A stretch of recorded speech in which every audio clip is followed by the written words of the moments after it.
think we might be live now. Let me Okay, refresh. so let's hope that we are live right now, everybody. Mhm. Are we live? Is there confirmation? We are Yes, live yes. right now. Hello, everybody. This is the Doug and Fur Show. I'm Doug Petrozelli. I'm Fernando. I'm not going to say my full name. Just All right, and we have a special guest today. Do you want to introduce yourself? Yes. Hello, my name is Jason, and I'm excited to be here with Doug and Fur today on the Doug and Fur podcast. All Is right. it Doug and Fur podcast or Doug and Fur show? We call it the Doug and Fur Show, but it Okay. is a podcast, Yeah. vlogcast. We're Rolls working off on the it. tongue better. Yeah. So I'm here on the Doug and Fur show. I'm Yeah. very excited to be here, and I'm excited to discuss politics with them because politics is something that I've always been really passionate about. I've worked on a couple political campaigns, and I'm actually a student studying political science. So I'm very excited to be here talking with two of my friends. All right, yeah, we are super excited about this, and today we're going to be specifically talking about economics. Like our show can go many directions, but we're going to be talking specifically about the free market capitalist systems, socialist Marxist systems, and social democracies. And for anybody who doesn't know what that is, that's more of the Scandinavian systems. And we want to discuss those today, present you with the best ideas and knowledge and facts that we know. Want you to make your decisions for what you believe is the best system for humanity to live under. Actually, I want to say something really quick about Jason. Go ahead. He's been into politics for so long. I think I met you when you were like, 15? Yeah. Yeah, and then I actually have his contact name on my phone as Jason Communist. All right. Yeah, I was just messing with him over something. I don't remember what it was. To this day. Yeah, still on my phone Jason is Jason Communist. Jason All Communist. right. Look, Jason Communist. I mean, they probably won't be able to see this, but oh yeah, you can't see You it. can't see it. That the camera's a little far away. So let's. You want to start off with the free market capitalist system? That is what we have here in the United States today. And I just want to bring that idea real quick. Free market capitalist is where the government is a lot of out of your way. Lots of deregulations, lots of freedom to do what you want to do. Low taxes, if any, depending on the level of the free market that every particular country has involved. That's what we have here. And I want to actually ask your questions on what's your thoughts on the free market capital system. Well, for me, I guess I would consider myself a capitalist, and I support the free market capitalist system. Yeah. But I think, when we're discussing these systems, sometimes we may try to categorize free market versus social democracy versus, you know what I mean? But Right. I think at the end of the day, all of us, or for me at least, I fall somewhere more kind of in the middle. I think we should take elements from each system.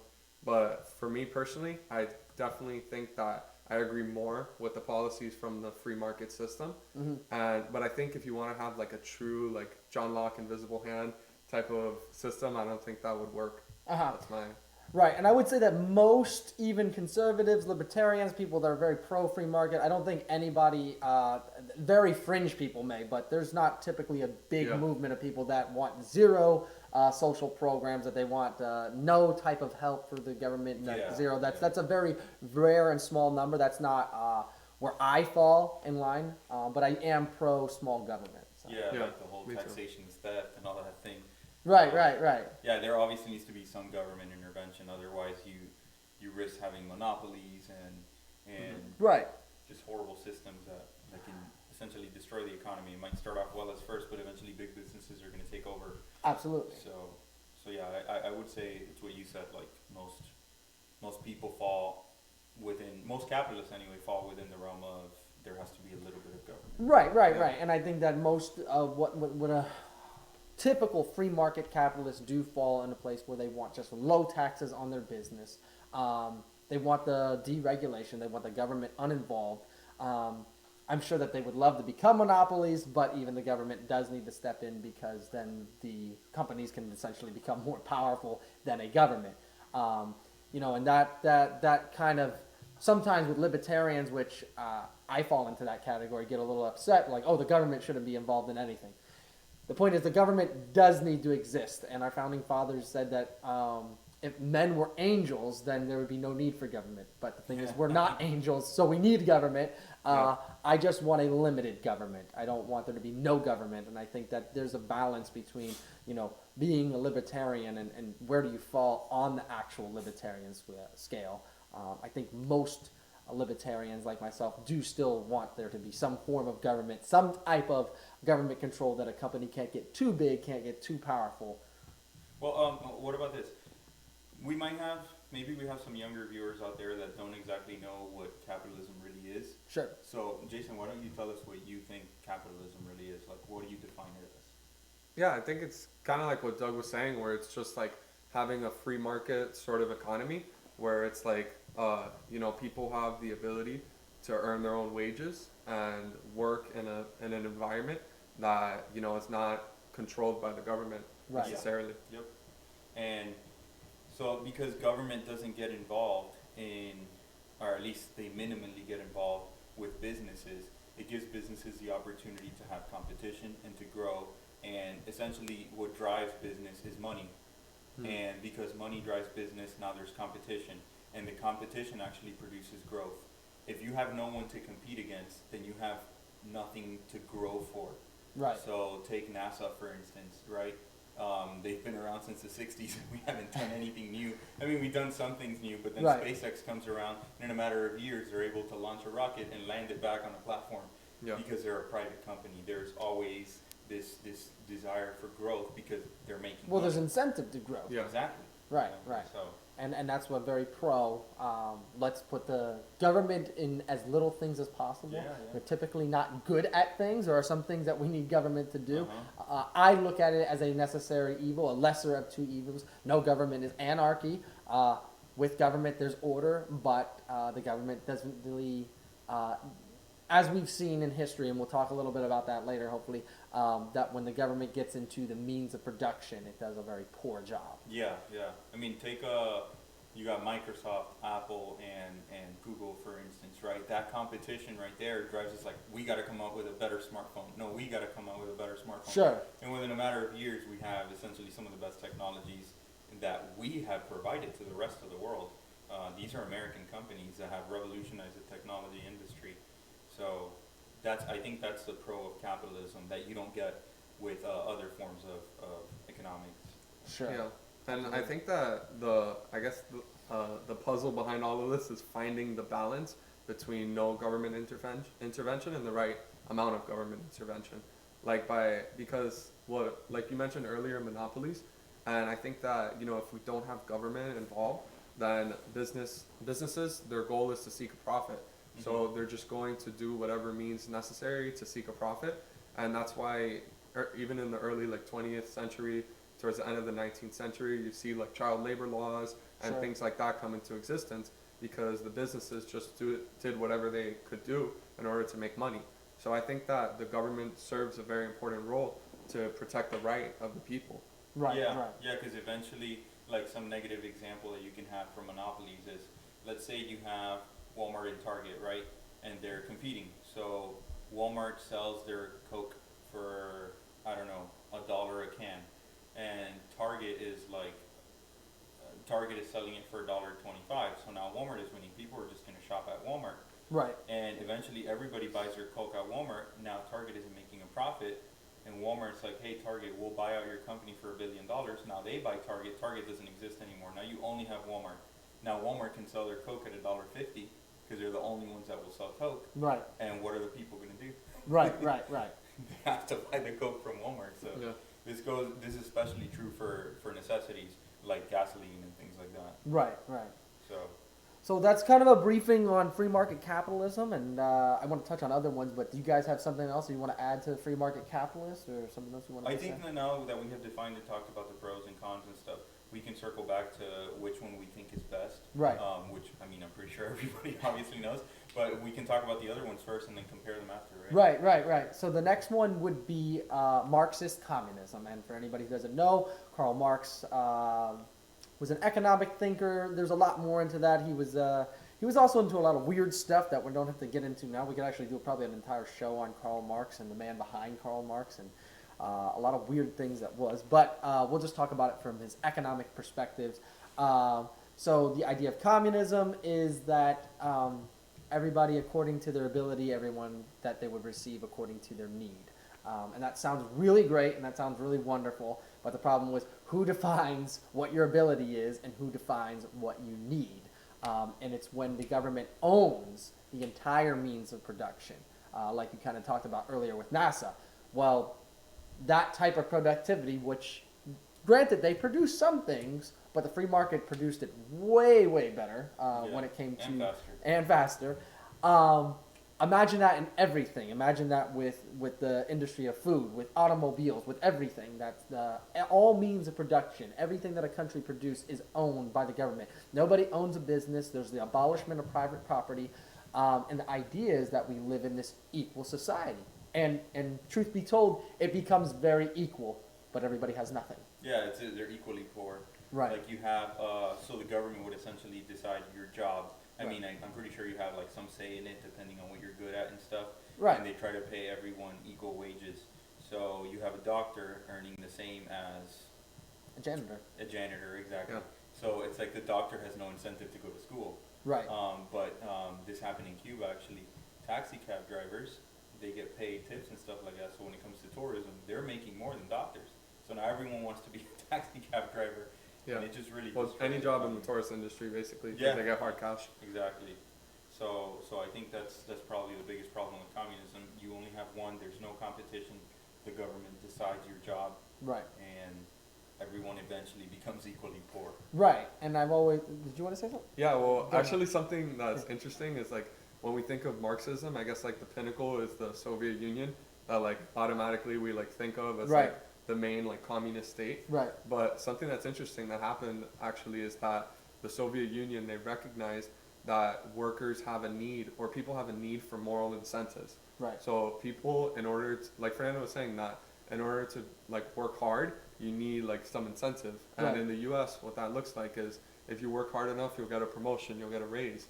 And since in the Soviet Union, they didn't really have that, what they started doing is they would give away like items, like they would give away a new washing machine or a new refrigerator, Right. or like a vacation to Crimea as like the incentive when people worked hard. Right. And what's interesting that I want to talk about Cuba for a moment, Yeah, yeah. because I guess Fidel Castro, he had like his own like take on communism, Right. where he believed that, you know, that the reason to work hard is because that's what you should do. Uh-huh. And he didn't follow, yeah, he didn't follow that Soviet model of communism where they actually offered some moral incentives Right. to workers, but instead he was just like, you need to work hard because that's what you're supposed to do, Right. and that's the right thing to do. Right. And obviously we know that that doesn't really work out. Right, right, and part of the idea of communism, Karl Marx, when you start to read his literature, he really thinks that humanity is evolving and we're getting to this place where we're ready for communism. Yeah. And when it didn't work, now there's people like, oh, well, we weren't ready then, but we'll be ready now. The point is, human nature does not change. Yeah. All the technology in the world, all the civilization in the world, human nature, we are still capable of the same things we were always capable of. It's like it changes a little bit, but not fast enough. And I mean, because we're obviously not offering human sacrifices anymore, right? So Right, it does but we're still change. capable of it.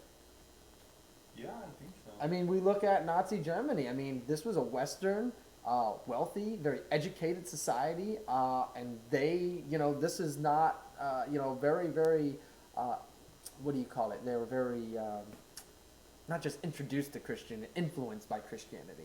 And look what they were capable of. This was 80 years ago. Yeah, that's true. It's like even though the masses might eventually drive morality in a society, Right. humanity is still capable of.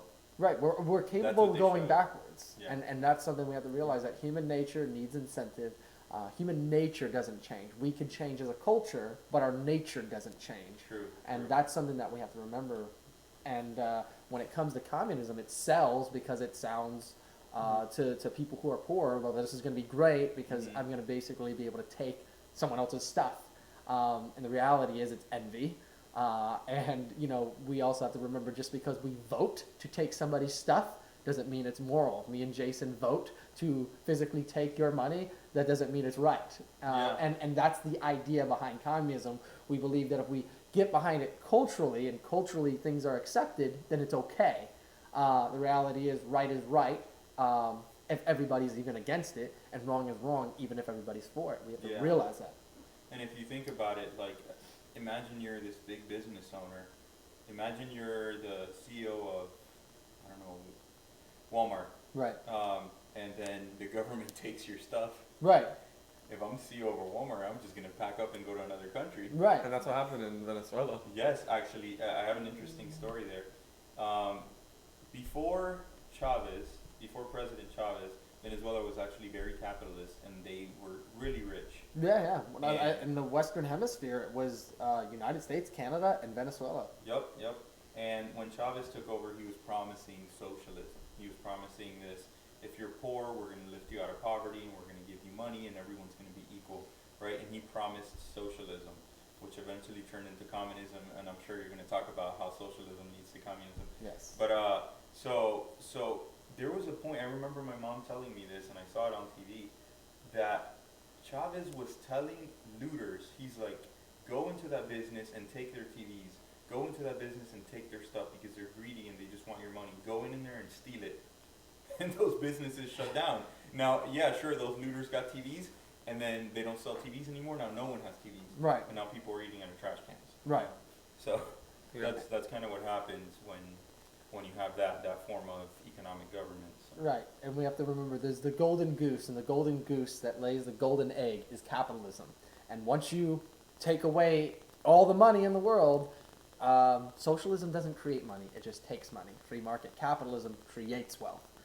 So we have to always remember that even when we're trying, and maybe people that I disagree with, but in trying, because I want to have rational conversation with people that would be on the other far sides, that believe communism is great, which I just thoroughly disagree with, you have to realize that at some point, the golden goose of capitalism is killed, and there's no more wealth to take. And once you run out of money, it no longer works. And that's one of the things that we, in discussing, I hope that I find middle ground with other people on that you can only confiscate as much wealth as there is. And when it's gone and you're not making any more wealth, that's something that we always have to remember. You have to remember that what created the wealth in the first place is what's going to continue to create the wealth for generations to come. Yeah, and I think I guess the debate is who has that wealth. It's not about whether the wealth should be created, because I think even like the biggest communists or socialists would agree that, we want wealth to be created in our country. Right. But where does that wealth go? Does it go into the hands of the top 1%, or does it go to the people? That's the question. Yeah, I think that's where socialism comes into play. Right. So you wanna move on to socialism? Yeah. So socialism is the precursor to communism, and once you start to read about communist countries, even the biggest one, the USSR, they as a culture never actually believed they got to communism. Communism is the utopia. It's when everything becomes wonderful and everything is working as it should be. The one that tried it the most, which would have been Russia or the USSR, they always said they were a socialist country trying to achieve communism. So the reality was that... Which they can. Right. The reality is that socialism never actually reaches communism. Communism is an idea of utopia where, like I said, everything starts to work together. The point is it doesn't work. And it's all debated, when does socialism become communism? And that's always a debate, but when we actually read the literature, any of those countries that really tried to become a communist country, they start off as socialism with the greatest intentions to become communism, but they just become more and more authoritarian and just try to just consume and consolidate as much power as they possibly can. Well, this is probably why we've changed the definition of communism to this utopia. Right. More of this horrible state which we found these third world countries, or these countries reaching that state, Right. of poverty. So communism no longer means this utopia. It Right. means, poverty. Right. Exactly. Yeah, and I think it's hard to kind of you can't really classify countries as capitalist, socialist, communist. I think it's just more thinking about the elements in the policies that they offer. For example, the United States has socialist elements, Absolutely. Social Security. That's a socialist policy. Right. Medicare, Medicaid. It just means all these government-run different things. systems. Those are social Yeah, of policies. course. And Right. I personally, I agree with all three of those. So it's does that make me a socialist, or am I a capitalist who supports some socialist policies, I guess? Yeah, I Right. would say you never have pure anything, because Well, there's no extremes. major country. Yeah, Like Monaco is, for instance, purely capitalist, but that's basically a city-state with Yeah. only billionaires that are allowed to live there and stuff like that. So that would be an example of that. But like, I mean, anything. I mean, we've seen this throughout every area of life. Just anything done in extremism, whether one end of the spectrum or the other one, is usually bad. You always Right. need to find a middle ground, even though it may not be exactly the middle. It's a balance. You need to Right. find a balance, and I think that's what we strive for, which is what you were saying. The socialist policies that the United States has, those are good, and I'm sure there are good things that we can borrow from socialism and implement those. But overall, when we say that this is a capitalist nation, or this nation is capitalist, or so, we're not talking about purely capitalist, but they are the majority of their policies are capitalist. I think Right. that's what It's we it's the means of production is Oh, is by the free market. What happened? the video cut out. The video cut out, but we are still live on audio. Yeah, we're still live on audio. Let Okay, me switch so off we'll the just battery. continue to talk about this then. So that just basically means the means of production. The means of production is basically what we produce. There's businesses that are essentially ran by like the government. That would be communism. A free market capitalist system would be where businesses are given in the hands of the people, given in the hands of the individual, the freedom to do what they want with that business, knowing that the government's not going to come in there and confiscate its wealth. That's what we would say is the free market capitalist, even though there are social programs in all the capitalist countries in the world. There's not a capitalist country in the world that has a free market that doesn't have socialist programs. I mean, unless we're talking about very, very tiny countries. Of course. Right. So that's that. And then as Fernando is continuing to get our video going, You can start on social yeah, democracy. we'll talk about It's- social. Go ahead. That's kind of like what the candidates like Bernie Sanders were pushing for. Their Right. Social democracy or Well- democratic socialism. Right, and well, democratic socialism is exactly. I want to be clear here. So, democratic socialism is socialism that you just vote for, and that typically leads into regular socialism. So, social democracies are a little bit different because democratic. We're online. We got the picture back. But democratic socialism, you still own the means of production. The government owns the means of the production. Actually, let me look that up so we can get an example. Well, it's very hard to get that definition. Feel Oh, free. really? Yeah, I've really studied it. This is my own working understanding from looking at multiple sources of things. There'll be people that say democratic socialism is exactly what they have in Scandinavia, but you also have to remember that Venezuela identifies as a social democratic country No, too. Wikipedia. So there's a lot of things with that. Oh, not to be confused with socialist democracy. So apparently they're different. Right. So they are definitely different. So democratic socialism is you're voting for the person who owns the means of production. The government still owns in democratic socialism all the means of production. They own any business. They can confiscate wealth. Private property is abolished under democratic socialism. That just sounds nicer. You just get to vote for who has that power. It still sucks. If And- anyone has any input on this, on this whole concept of democratic socialism, because I know there are probably a lot of Bernie guys out there Right. that have they want to defend it, right? Just feel free to write in the chat or call and give us your opinion on democratic socialism. Yes. So that being said, Bernie is constantly referring to the Scandinavian countries, and I researched this. I do find a deep amount of inconsistency because he definitely wants to put all these wealth taxes. He wants to put these big taxes on corporations, and he doesn't want to. He essentially, I believe, tries to portray that he's not going to raise taxes on lower and middle class people. And then when he was asked about it in interviews that I've seen, well, are you really going, about the inconsistencies of what it looks like for Scandinavia and what your policies are? He said he doesn't know how the Scandinavian policies work. And that was really difficult for me because a lot of the things he says, frankly, are out of the Communist Manifesto. And that's just the reality. I mean, if you read those things, that's there. Well, Now, here, they say socialist democracy is a form of democracy. It includes ideologies such as council communism, democratic socialism, and social democracy, as well as Marxist democracy, like the dictatorship of the So it's like exactly what you were saying, right? Yeah, I mean, as someone like who's watched Bernie Sanders and like heard a lot of his speeches, I don't think it's really fair to call him a Marxist or say that he takes elements from the Communist Manifesto, because what the Communist Manifesto by Karl Marx, what it recommends is to for the proletariat, the working class, to rise up against the bourgeoisie, which is like the Mhm. Property owners. yeah, the property owners, which Bernie Sanders doesn't really call for like a revolution at arms, which I think what he's asking for as a democratic socialist is to elect the representatives who are going to put those like some policies that give back to the people in place. Yeah, so it's like Not- what he was saying with borrow. I don't think he means the method of getting there. It's the idea that we need to get there, and it's just how we get there. So it's through voting as opposed to a revolution, like an armed revolution. Right, and that's democratic socialism, but it is under the founding ideologies of Marxism. When we read Marxism, there's a lot of different ideologies that come, and democratic socialism is one of them. Did you disagree? I mean, no, I don't think democratic socialists are calling for a full redistribution of wealth necessarily.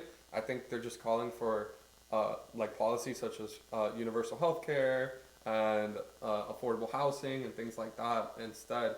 Like I personally have never heard like Bernie Sanders or Alexandria Ocasio-Cortez call for like a full redistribution of wealth. I mean, they've promoted a super tax, wanting to just eliminate billionaires out of existence. How can you reconcile with that? Yeah. So, I mean, that's a policy that they want to implement, and I have to say, God forbid they ever get that power. I mean, that is theft. That you can't. I cannot find the morality in that, and that's then a huge policy. And they also want to raise taxes on corporations, which is going to make us a poorer country. So I don't know how that's not. I mean, maybe you can explain. Yeah, I don't think. No, I mean, you said that they have called to remove billionaires out of existence. They want to tax billionaires out of existence. So like, let's say, okay, if someone had like Jeff Bezos, his net worth is what, like $100 billion or something like that. Yes. So they would tax him how much? I think it was like 90%. Yeah, they wanted to, that was an actual policy. They wanted to tax a billionaire out of existence. So we have 500 billionaires in this country. One, they're going to flood the country, but let's say they stay. Yeah. How is that moral? How is that? I mean, that's out of the manifesto. That's literally a complete redistribution. It took 90% of somebody's stuff. I don't think they're going to come out and say, hey, we wanted to redistribute all the wealth. Like, nobody that's a politician is going to say that because they're not going to get elected. So they're just going to subtly implant certain ideas or things like that. But even if you don't look at the morality of it, or you disagree, like, okay, it is moral, right? Even if you think it is moral, like, just look at what that would cause in terms of the billionaire themselves. If I'm a billionaire and I get taxed 90%, I'm not going to do business where I'm getting taxed 90%. It's a poor business decision. I'm going to move somewhere else. Right. And I think this idea of hating billionaires because they have so much money, it's like billionaires shouldn't exist. I see things like that a lot. Billionaires are the ones that hire people and give people jobs. Right. If there were no billionaires per se, there's no Amazon. How do all the workers that work for Amazon, how do they have jobs, right? I think the fact that Jeff Bezos is a billionaire is not because he's this greedy person. It's a product of his successful business. When he started Amazon, I think he started in a garage. He wasn't a billionaire. And He's just selling books. Exactly, and it becomes successful, and he starts to make money and make money and make money, and then he hires people and grows his business. It's like he's getting billions of dollars. What is he supposed to do? Like, have the government force him to give that money to the government and to give it to people, or why not just allow him to continue to hire people and grow the business? I think should he give to charity and should he do things like that? I'm not sure how much he does that, but yeah, sure. But I think that would be his decision, not the government's. Right. I think that that's on him. He earned it through consensual transactions. He didn't steal it from him. He provided a product or service and got rich off of it. And I just don't think that he should be taxed disproportionately because of it. But I did want to hear your take on that. I wanted to give you a chance to. No, I agree with a progressive like tax. Like I don't think I don't think the tax rate should be like flat for everyone, because I think like Jeff Bezos did. I think he did work hard to earn his billions. I think he is very intelligent. He's a great businessman. Sure. But at the end of the day, like the ones who grew his company were the people like putting in the work. So like I don't agree with the people that are like driving the trucks, dropping off the products for Amazon, doing all of that work, getting paid $8 an hour, where they can barely provide for their family when Jeff Bezos is sitting on 100 billion. Well, I they know, can. that's They not did really- consensually go into that though. Like, Yeah, did they agreed not? to take the job. They agreed. I mean, they signed a contract. Just like any contract that, for any job I've ever had, I've just signed a contract, and I could choose to not work there, or I could choose to work there. And the argument, and I like this because we have somebody bring the other side, and it's good. So I don't bring this as we like this. We like this. Yeah, I like this a lot. This is something to talk So, but the other side of it is the idea that somebody else is doing all the work. That would be the equivalent of I own the home that I own. I have a couple bedrooms, and let's say I rent the 3 of them out for the next 10 years, and I pay off my mortgage. That those people now have the right to my mortgage. That they have the right to Yeah, that's a great to point. own that.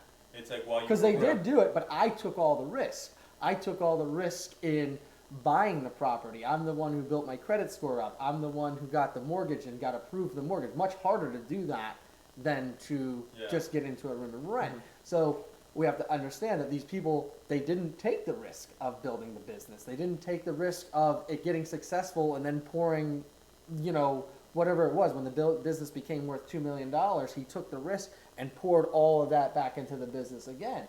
And these are people who consensually went to that. I wouldn't rent my room out saying, okay, well, when I pay this off, I'm going to let you be part owner. I have consensually went into saying, hey, you're going to rent this room for me. And, the agreement is that as long as you pay this, you're allowed to stay. And I So, think- I mean, those are just ideas. And I just, to me Yeah. personally, I love you. And I love that you're here. I just think that's a weak argument. I think. But another- I want to hear what he has to say to that. Did you have a response? No, I love Oh. Fernando. Oh, Fernando okay. gets Yeah, on that. because this is another response to the Yeah. same thing. Because I- yours was the whole thing of taking risks, and my other response would also be considering the workers driving the trucks and packaging boxes, making $8 an hour, right? I think if we allow the free market to run its course, then in this case, Amazon is a very big corporation. But let's say we have another one like Walmart, and Walmart's like, we want to put Amazon out of business so that we can make more money. And they're like, hey, we're going to pay our truck drivers $11 an hour. So Right. the truck drivers go to Walmart. So it's just that competition that drives it. There's no need for the government to tax Jeff Bezos 90%. Yeah, well, I'm not proposing a 90% tax, but I think that, I guess to go to Doug's argument first, I think, no, that's a good point, I guess. But I think what I'm trying to portray more is not necessarily about, the risk that the business owners are taking, Mhm. but more about, the options that the people have. So it's like, if you're in a situation where you have no college, you didn't graduate college, Right. you're a lot of immigrants or people with low opportunities, Mhm. and then you're forced into a minimum wage job because you don't really have many other options. And then it's like for example, if someone rents out your room, I'm sure there's other places to live, but if that's the only place to live and you're charging an absurd amount. Well, they consensually went into it, though. No, but Yeah. that's where we talk about monopolies. If that's the only Yeah, place that's what to I'm live. saying. That's Okay. the only place. I guess to go to your example, let's say your mortgage is $2,000 a month, Uh-huh. and you're charging someone rent $2,000 a month, and you're just paying off for one bedroom because that's the only option, Yeah, and so then that's where we talk about yeah, what I'm monopolies. saying is you're taking advantage of the renters, and what I think the role that the government has in the economy is to prevent businesses taking advantage of workers, and I think taking advantage is becoming a billionaire on the backs of the people, and then paying little to no taxes to contribute back to the society. Well, the little taxes makes us a wealthier society. Like, if you tax them, We got what do we have?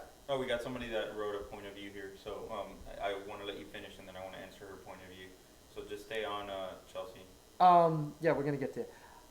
This is good conversation. So where were we? I lost my train of thought. Yeah, okay. So we're talking about businesses taking advantage of and things of that nature. Okay, so minimum wage jobs, that's the highest turnover. Very, very, very few people stay in a minimum wage job. In the Yeah. United States, I believe it's, I forget the stats, I was just reading this the other day, but it's one of the highest turnovers. Very few people are in there. The overwhelming majority of people are there are people under the age of 18 working part-time jobs or retired people that don't necessarily need it. The point is that you move out of minimum wage jobs. You And fight actually- for your labor. Yeah, and Chelsea actually just mentioned that. She says that, I didn't graduate college till last year, but I have been working above minimum wage for 9 years. Not going to college is a choice. I think not going to college being a choice is true in some cases, but not always. Some people have it harder than others, like life circumstances. Oh, hit sure, differently. sure. And I think what you're talking about here, I think you're correct, and I think that's what we're trying to do is find the balance, right? If Jeff Bezos eventually gets to that position where he should morally pay his workers more and not take advantage of them just because he's the only corporation and these people need to work there or else they have nothing, I think that's where we try to find the balance. How much tax is the right amount of tax that will benefit everyone mutually, that will benefit the workers and will benefit Jeff Bezos, both morally and even with economic growth. Because also if workers get paid more, then they can buy more things. So that's where we need to find the balance with minimum wage and with tax. And to go off of what Chelsea's going here, and what you mentioned, some people have harder life conditions, and I think that's where we need to borrow these socialist ideas and help people that don't have the right circumstances, give them options to succeed and maybe go to college and things like that. And that's where public school comes into play. I think here in Florida we have FAFSA and government programs that help people pay for college they can't afford. Right, right. Yeah. And I mean, here's another idea, and this was actually a more of a liberal a value that I have, but I believe in unions, and unions is where you collectively bargain for, and we can get to the discussion of public sector versus private sector unions. I more agree with the private sector unions. I'm actually a member of a public sector union, and it's a little bit different here in Florida, which I agree with how it's done here. It's different in other places, which I would severely disagree how it's done. But I do believe in the fact that we collectively bargain for our union, for our money. Yeah. My hope is that the human being needs to find the avenues in which they will take care of themselves. Not have the government take care of it for them. I don't want to see the place of the government saying, well, I'm going to make your company do the right thing.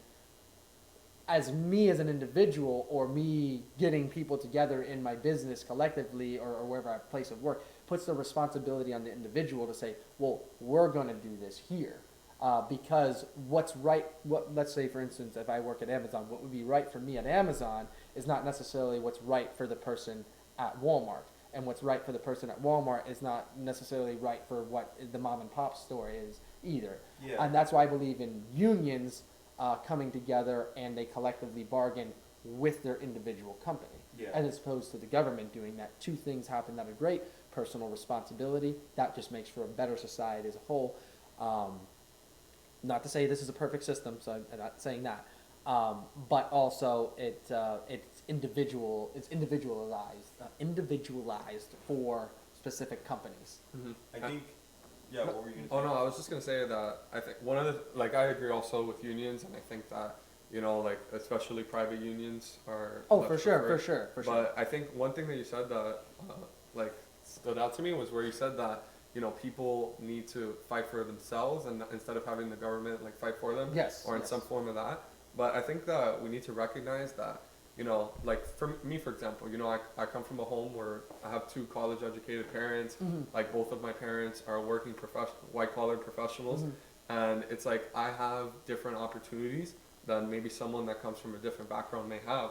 Sure. And it's maybe for me, I don't need the government to fight for me because I'm in college, I'm going to law school, and I have those opportunities to do those things. But I think when people come from not as from a situation where they're not as privileged as maybe I was, then they have a need for the government to advocate for them. I think what Doug meant, and correct me if I'm wrong, is not the government fight for you at all. I think he meant the government fight for you or provide for you forever. No, I don't. I think that's what he meant. Well, no, right? I mean, I actually meant because to me, that I understand. I do believe your heart is in the right place when I say this, just so you know.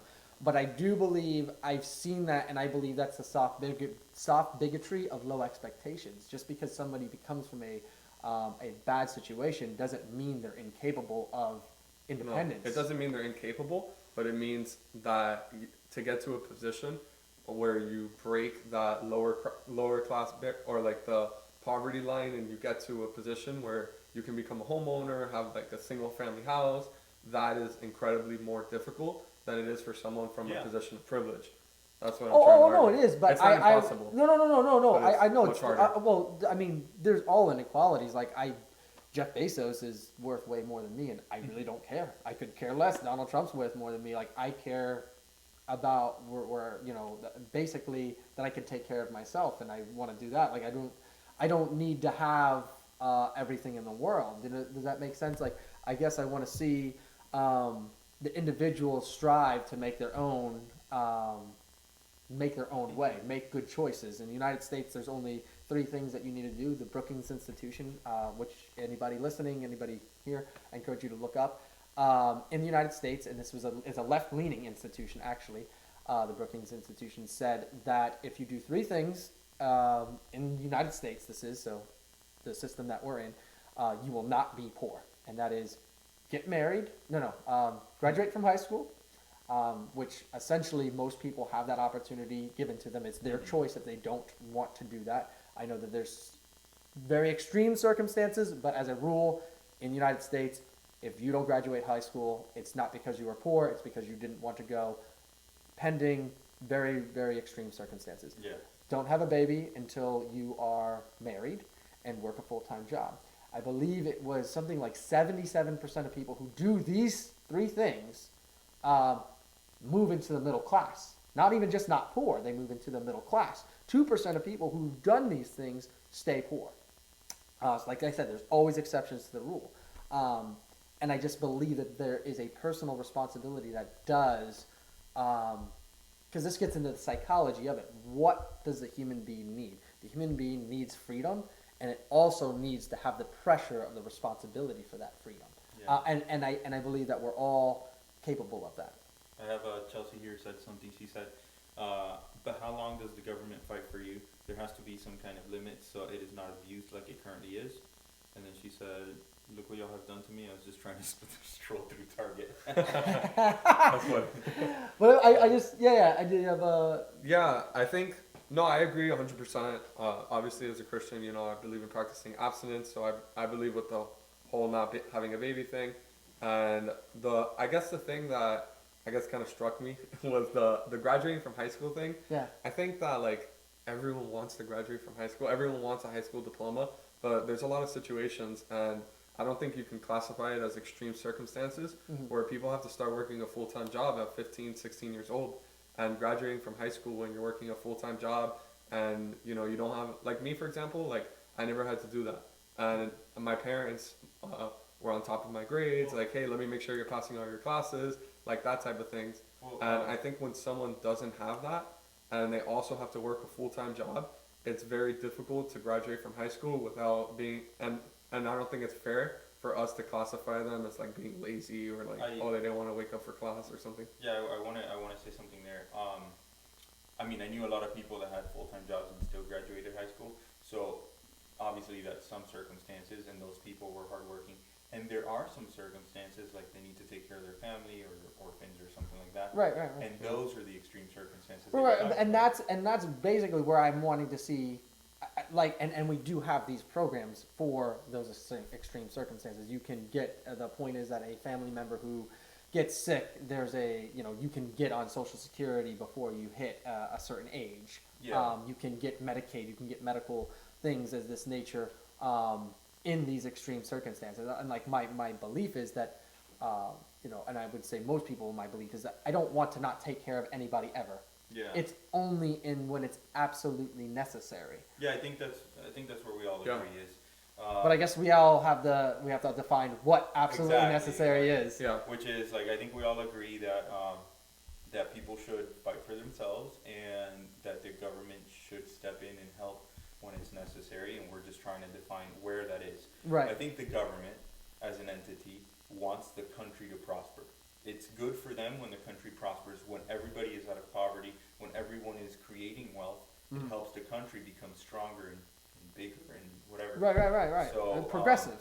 Exactly. So it's in the government's favor to make sure that everyone is working hard and is in the middle class and no one is poor. And I think the U.S. has done a tremendous job Oh, at I think that. we have. It's like even the most poor person in the U.S. has a lot more money than people in other third world countries and Right. things like that, just because the way the country's policies help to get certain people out of poverty. So I think what we're trying to do is define where the line is, how long a government should help someone to get back on their feet, what the poverty line is to help someone get on their feet, Right. their circumstances and things like that. Right. Because I definitely have seen people take advantage of government programs, right? It's like the government starts to help you and you're like, at first you need it, and then you have all these opportunities where you're like, I'm getting a government check and I can relax at home and Right. things like that, and human nature tends to be like, well, why am I going to work if I'm getting this monthly check? Right. And then you never get off your feet. Right. So, And I think that even goes to the human condition. And I believe that the human being doesn't really desire to be free. The human being is inclined to be taken care of. that's a good topic. Very for few conversation. people desire to be free because freedom comes with an immense amount of You mean responsibility. subconsciously, right? Yeah. I think that nobody says they want to be a slave, but the thing is everybody wants to be taken care of. But the point is that whoever's taking care of you has an immense amount of power over you. And eventually they could take advantage. Right. So, Jason, what do you think give me an example of what you think the line should be, or a place where the government should step in and help someone, and not like an obvious one, but like one that might be a little more controversial. Well, one thing actually, so my church, we meet in Overtown, which is like, I think the poorest area in the entire like Miami or South For Florida. Dade, for Yeah, sure. for Dade, for sure. I believe Dade, for sure. But so like I've personally seen like a lot of people that that can't find housing, like affordable housing, and that's one thing that actually I'm very like passionate about, like housing Yeah. in particular, Right, because there's a lot of like government assisted programs Yeah. in Overtown that you have people living there that like are just living because they build like these nice buildings and then people move out, move in there because they're nice, and then the community in Overtown is still left like on the streets or in homeless shelters. Mhm. So I think one thing that I want to, I guess, bring up is like whether or not you guys agree with like government funded assisted living places where like, the government pays for part of it for people that, can't afford to get like a regular private facility. You mean like Section 8, where you're not necessarily getting a free government housing, but you're getting assisted. Yeah. So when you first, I just wanted to clarify that because you're not talking about assisted living facilities. No, for assisted is, yeah, that's what not I was, for elderly people, No, I'm but you're talking talking about, about like paying partial of your rent. They're paying 50% of your rent. and stuff yeah, like that. that's what I'm talking Okay, about. I just wanted to clarify that. No, I know assisted living is something else, so. Yeah. Right. No. It is, but I just wanted to clarify that for myself, for everybody here, so we can Yeah. answer it. I mean, I would personally say that I agree with most government assistance programs as long as they're not permanent. Right. And also depending on the line. If you're really, really poor, then you need more government assistance. If you're just almost there, then you only need a little bit. But as long as it's not permanent, because when it becomes permanent, people just stay there taking advantage of it, and now they're not a working class and they're not contributing to society. Instead, Right. they're taking money as opposed to giving it. So, Right. And that's very much the same thing. I don't want it to be permanent. I want it to be incentivized to be off of it, Mhm. and the hope is that you don't want to see generations of this. The point is that the family structure is very important. Government intervention, I believe, the more government is involved, the more the family is destroyed. The more that the family is relying on something outside of itself for self-sufficiency, the more the family structure is disrupted. Yeah. And that's just something very clear. That breaks down society. That's not good for society. That creates a greater dependence, Yeah. a society that's in greater need and No, greater and- dependence. And So like I said, I want to see it. Yes, we want to help incentivize to be off of it and to not create generational, that other generational issue. great. Is that coming on right? Oh, thank goodness. Okay. Yeah. Something about Section 8 housing, which I think it has its pros and cons. and things like that. It lowers property value in the surrounding property area. So if a government assistance program starts doing Section 8 housing right next door, now my property value goes down. Right. Well, I mean, I'm more pro that, I very disagree with putting that in areas. I believe in sectioning it off. I do believe that government housing should be sectioned off. I don't believe in doing that. I was just actually reading this book on it, and they were talking about their specifically black people in America that came into very difficult, born into very difficult circumstances, working their way out, sacrificing overwhelmingly to get out of the poor neighborhood that they lived in, getting themselves up into a nice middle class neighborhood, and then having government housing put right across the street from them. Yeah. And they're very upset about that because they tried to move away from what is essentially produced from government intervention. The crime has skyrocketed since Lyndon Johnson's, war on poverty in the 60s. And why did that skyrocket? Fatherless households, because, people don't have to stay together if they know that there's going to be a government check coming in.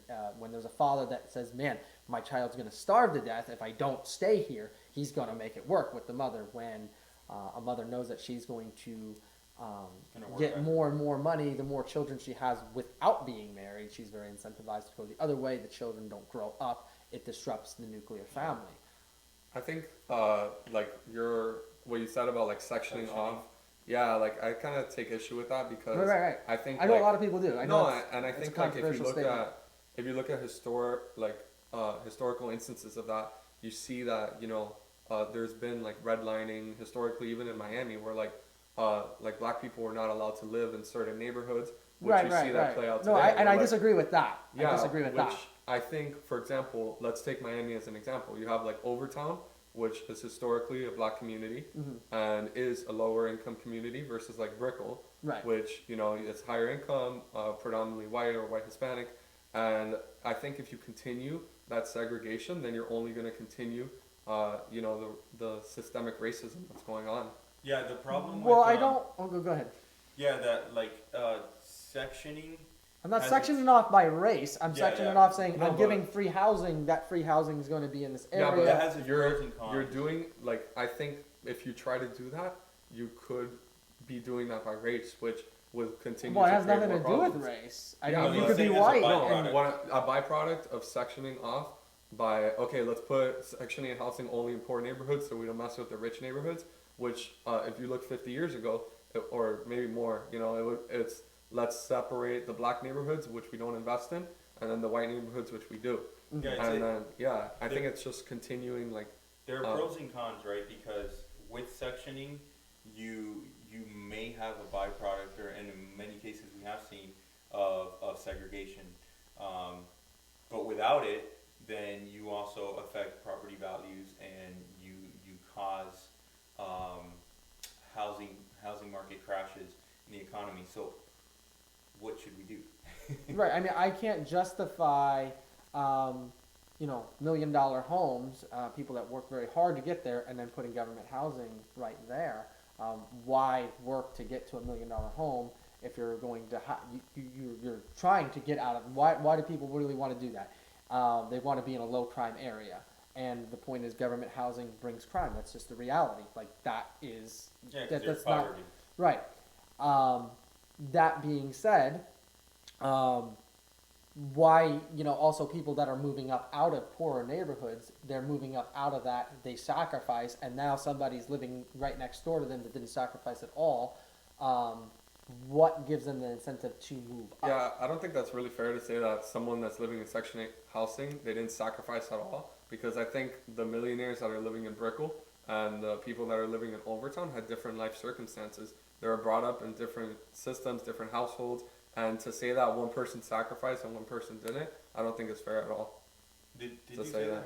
I didn't actually catch that. Well, no, I was saying that there's people that are moving out of poor neighborhoods to get to a middle class neighborhood, and they worked very hard. And they did. I agree. Yeah. And now somebody living right next door to them that was just given that. Why do they feel incentive? What's their incentive to ever do that? They should have just not worked. He doesn't mean everyone. I think he was just talking about. I was talking about a very an example. specific situation. It de-incentivizes hard work is what it Yeah, does. some people do work hard and they're in that poor circumstance. Right, no, but some people don't. And that's where the government needs to say, like, we've given you these programs and you have done nothing with it, so we're gonna have to cut you off, type of deal. But yeah, I think out of the two policies, sectioning government housing versus non-sectioning, I personally think that sectioning is the lesser of two evils. Which it sucks because it does open up the way for that sort of segregation, but it's better than a housing market crash, and it incentivizes people to move out of the neighborhood more than if you just put them anywhere. Because again, why would you want to move out of a poor neighborhood if there's more crime in the area you're moving into? So certain houses are going to be more expensive. Places are not going to give mortgages to certain people. So I feel like the sort of sectioning is the lesser of two evils, even though it does have its problems. Now the question is, how can we make that specifically by people in economic conditions and not by race? That's the problem. Right. Well, I mean, that's what the whole point is. I mean, I wouldn't just a black millionaire wouldn't get it. It's because you're poor, and a poor white person. There's actually, not percentage-wise, but there's more white people on our welfare state right now than black. Not a per capita, but as numbers are. So I have no. I mean, I gotta be honest. People in America than black. So. Yeah, No, exactly. That's But my point is, like, I don't really give a damn what. I could care less what anybody race is. I could care less. I'm wanting to help the poor. Yeah. And the thing is, you're providing a service. And it is to be essential services. It's not to give you a middle class lifestyle. It's to give you essentials, because the hope is that you move out of that and you get the middle class lifestyle on your own. Well, the thing with this is, even though we don't care about race and we're specifically talking about income, we're talking about a byproduct. So even though the program is not aimed at a race, in today's society, there are more poor black people than there are white people, and as a byproduct, No, there's actually not. There's more poor whites per capita. Yeah, Yes, yeah, there's yeah. I think 20% of blacks in the United States are in the poverty level, and it's about 10% whites. Yeah. So I think that's where you're saying that the sectioning might produce segregation, or in this case, it does. It's just because of the current circumstances of the United States and the history that the United States has with race. So eventually, if we were to get to the level where everyone is equal, not everyone is equal, but I mean races are generally equal when it comes to income, then this sectioning stuff would make more sense. So I think as a society and the government would have to figure out a way to equalize this thing before sectioning is truly the lesser of two evils. But right now, I really find it difficult. Like, what do you do? No, I think you need to find a balance between not putting like Section 8 housing and like a million. Like, I'm not saying to put like a section, like Star Island, like not putting like Section 8 housing in Star Island, but also like not only keeping it in the predominantly like black communities, which have seen.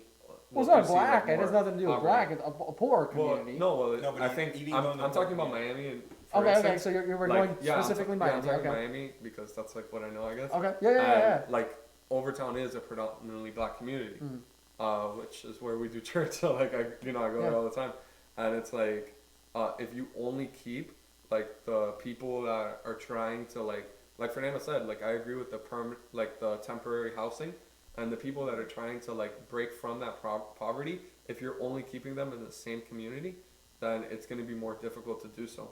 Mm-hmm. That's why, I think you need to find a balance, like where you're going to put that Section 8 housing and where the government is going to like invest. Which I think the government is currently doing, because actually I used to live in a pretty nice middle class neighborhood in Miramar, and they had Section 8 housing there, and those people were living in 4-bedroom houses. So I think the government is doing a decent job. I mean, I'm sure it could be better, but I think they're doing a decent job with sectioning, at least here in South Florida. I don't know about everywhere else. Yeah. But we're 15 minutes in. Yeah, we are. We could go on forever, but we loved having you on here, Jason. We're gonna have to do it Thanks for having again. me. This has been a great show. So, do you have any closing thoughts, anybody? Well, we got 30 seconds. So, yeah, We were don't trying to speak make now this or shorter. forever hold your peace. We're trying to make these shorter so that more people can watch it. But I think with the guest on the show today, we just kept going. So, Yeah. So, We actually didn't even cover all the topics, but that's great. This is what we want. yeah, maybe we can touch on this again at some point if it's something people are interested in. But if there's nothing else, I think we should probably sign off. That's now. it. Thank you guys very much. We appreciate you. This is the Doug and Fur Show.